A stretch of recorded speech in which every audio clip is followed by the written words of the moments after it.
Get ready to dive into a world of brutal, true stories that reveal what happens when the worst crimes encounter the most merciless conditions in the prison system.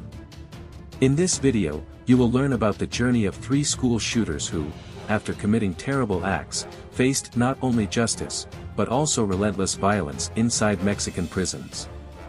Each story is a raw and impactful portrait of the fate of those who cross the limits of humanity. Put on your headphones, turn off the lights and follow every detail of these disturbing stories. Story number 1, Manuel Alvarez, Monterrey, Nuevo Leon. Manuel Alvarez, 19, grew up in Monterrey, Nuevo Leon, in a peripheral neighborhood known for violence and lack of opportunities.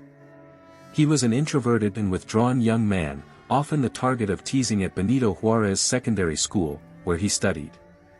The tension accumulated over the years culminated in a tragedy on a Friday morning. Armed with a revolver and a rifle, Manuel invaded the school and opened fire on classmates and teachers, leaving a devastating toll of 8 dead and 15 injured. His capture was swift, and the trial that followed attracted national media attention. Manuel showed a cold and distant behavior during the court, which intensified public anger. He was sentenced to life in prison and sent to Topo Chico prison, one of the most violent penitentiaries in the country. There, the young man would face what would be the last and cruelest chapter of his life. From the moment he arrived, Manuel became the target of hostile looks. In the prison system, his crime was considered particularly despicable. Attacking children and teenagers placed him at the lowest level of the prison hierarchy. On the first day, as he walked through the courtyard under escort, he heard insults and threats coming from all sides. The guards, accustomed to this dynamic, did nothing to intervene. Manuel was placed in a cell shared with 3 other prisoners, all with histories of extreme violence. The first few weeks were marked by tense silence.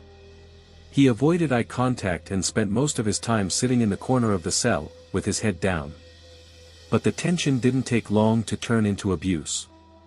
The attacks began subtly. The other prisoners forced him to perform humiliating tasks, such as cleaning the latrine or serving food. Over time, violence increased. Manuel began to be physically attacked, and his muffled screams during the early hours of the morning were ignored by the guards.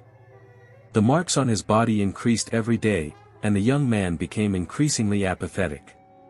On an especially silent night, Manuel was forcibly taken to the darkest corner of the cell by his companions. From that moment on, his vulnerability became a constant target. The next day, he was seen in the courtyard with bruises all over his body and an empty look, as if he had lost all traces of humanity. Other prisoners, observing his condition, just shook their heads in contempt, aware of what was happening. Manuel's routine in prison became an endless cycle of humiliation and aggression. The guards, who were supposed to protect the inmates, often encouraged the attacks. On some occasions, the guards themselves participated in games where prisoners like Manuel were used as the target of cruel jokes. He was forced to fight with other prisoners, even though he had no strength or ability to defend himself. Each defeat was punished with more violence. During one of the rare moments when he was able to write a letter, Manuel tried to explain his pain. The letter, never sent, was later found in his cell. In it, he wrote, "I know I deserve all this, but it's as if I'm already dead." These words, simple and desperate, reflected the state of a young man who had lost any hope of redemption or relief. Manuel also began to suffer more elaborate psychological torture. During the night, some guards banged on the bars of his cell, waking him up with screams and noises that imitated the sounds of the attack he carried out at school. Certain inmates forced him to recount the details of the massacre, only to later ridicule or attack him. These moments undermined what little was left of his sanity. He started talking to himself and avoiding any interaction, even with the guards. In the courtyard, where prisoners had some time outdoors, Manuel became even more isolated. It was common for other inmates to throw objects at him as he walked, including food scraps and rocks. Even so, he kept his head down and accepted everything silently. This attitude, far from generating compassion, only encouraged more attacks. One afternoon, while he was sitting in the courtyard, a group of inmates approached him and began to intimidate him. Between laughs, one of the prisoners said, "Do you have any idea what you did? People like you don't deserve to live." The provocations quickly escalated, and Manuel was pushed to the ground. No one intervened, neither guards nor other prisoners, while he was beaten. Manuel didn't react, he just shrank his body in silence. As the months passed, his physical and mental health deteriorated drastically. He lost weight alarmingly and began to show clear signs of severe depression. Even so, the attacks continued. Once, during the food distribution, Manuel was forced to eat scraps directly from the floor while the other inmates laughed and insulted him. The humiliation seemed to have no end. The outcome came on a hot summer afternoon, during a rare moment of freedom in the courtyard. Manuel was sitting alone on a bench, looking at the floor, when he was surrounded by a group of 5 inmates. The guards, who were watching from afar, did not intervene. The group dragged him to a corner of the courtyard, away from the cameras. Sounds of fighting and screams could be heard for endless minutes. When the guards finally approached, they found Manuel lying face down, unconscious and covered in blood. He was taken to the infirmary, but it was too late. The internal injuries caused by the attacks were fatal. None of the attackers were officially punished, and the case was treated as an internal settling of scores, a common event in prisons like Topo Chico. Manuel was buried in a public cemetery, without the presence of family or friends. Even after his death, rumors about his prison experience continued to spread. Other prisoners commented, in a warning tone, that Manuel was an example of what happens to those who enter the prison system with crimes that provoke so much contempt. He was described as a ghost in prison, someone who wandered aimlessly, awaiting an inevitable end. Stories of his story continued to echo in the corridors of Topo Chico. Older guards used Manuel's case as a warning to new inmates, saying, "In here, crimes against children are not forgotten, and those who enter with this burden do not leave in one piece." The cell Manuel occupied was left empty for months, with rumors that even the most violent prisoners avoided occupying the space. Topo Chico continued to be the scene of stories of violence, but that of Manuel Alvarez remained one of the most impactful. His end was not only a reflection of the brutality of the prison system, but also a cruel reminder that, even in the hell of prisons, there is a hierarchy of condemnation where contempt for the actions committed can define a man's final fate. Story number 2, Eduardo Morales, Guadalajara, Jalisco. Eduardo Morales was 21 years old when his life changed forever in Guadalajara, Jalisco. Born and raised in a middle-class neighborhood, Eduardo was a quiet young man, with few friends and a complicated relationship with his family. He spent hours on the computer, often immersed in violent games and online forums. At the Miguel Hidalgo Preparatory School, where he studied, he was known as a loner, often ignored by his classmates. This loneliness, combined with constant rejection, fueled resentment that would culminate in a tragedy. On an April morning, Eduardo entered the school armed with a semi-automatic rifle and opened fire on his classmates and teachers. The attack left 12 dead and 10 injured. The police quickly arrived at the scene and managed to detain him without him offering resistance. During the trial, Eduardo showed regret, but his coldness when describing the events horrified the public. He was sentenced to life in prison and sent to Puente Grande prison, known for its overcrowding and constant violence between inmates. From the moment he entered Puente Grande, Eduardo realized that his life would be in constant danger.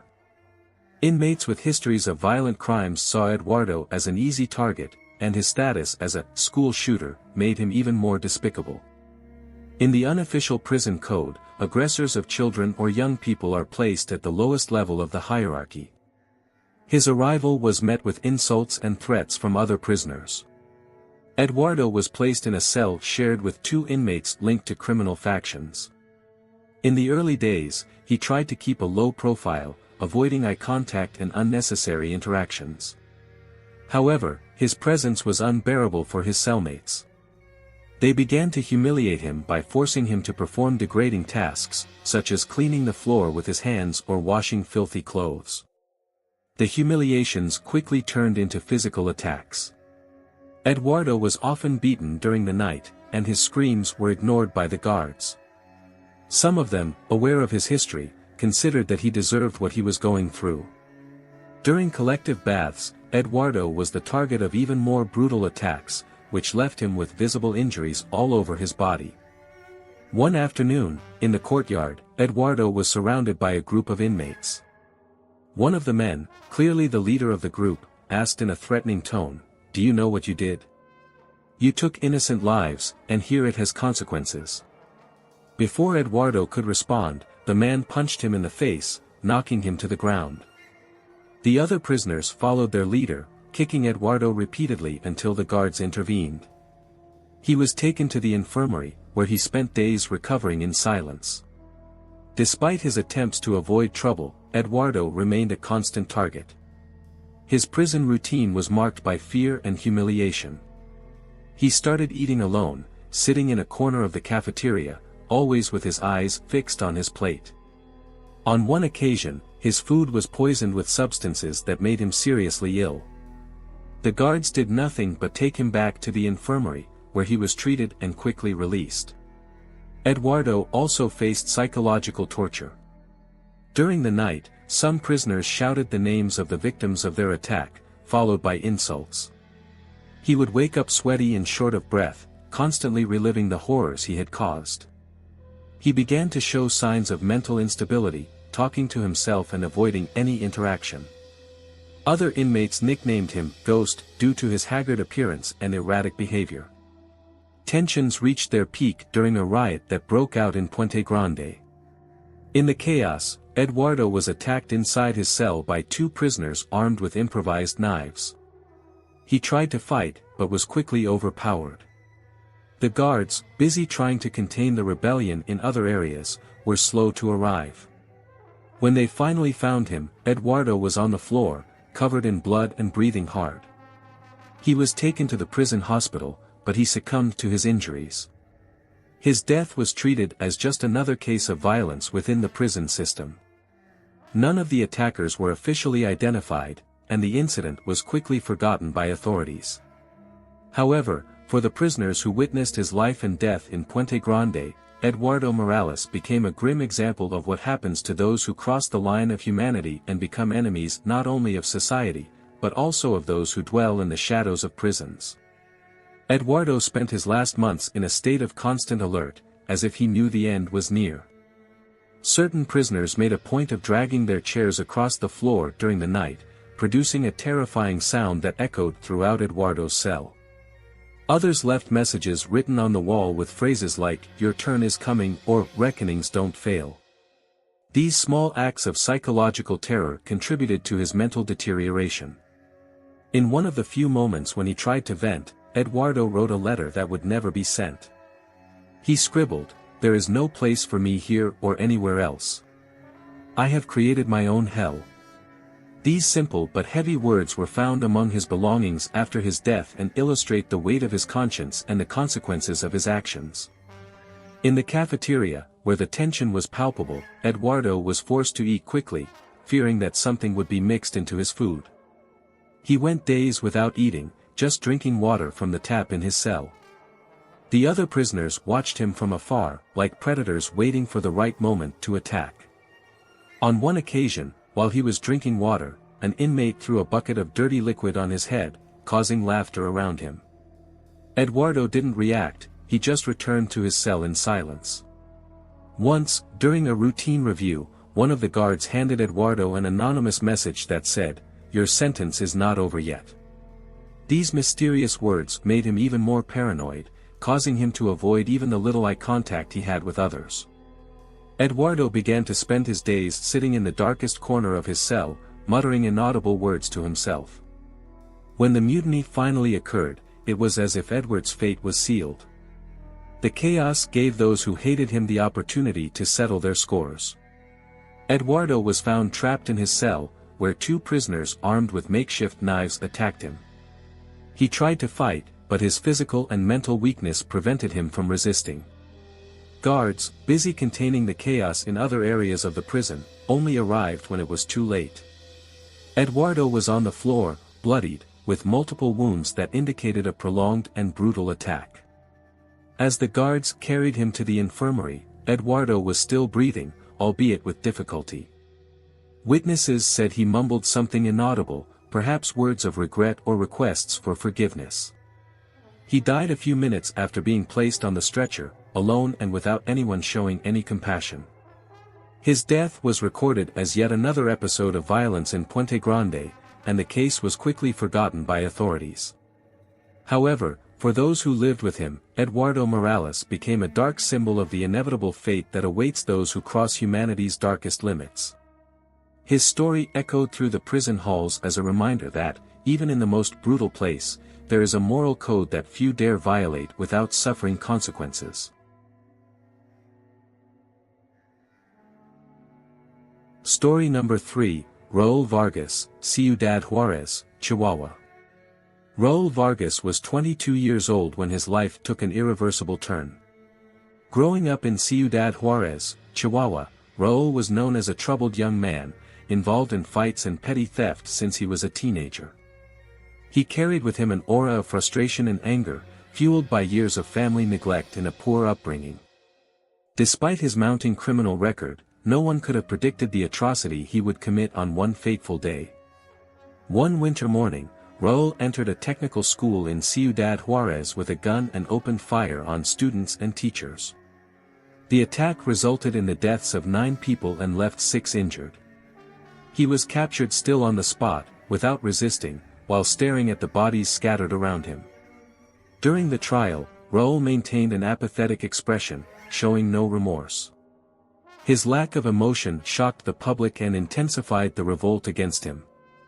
Sentenced to life in prison, he was sent to State Social Readaptation Center No. 3, one of the most feared prisons in the country. Raul's arrival at the prison was accompanied by tension. His crime not only shocked society, but also provoked contempt among the other inmates.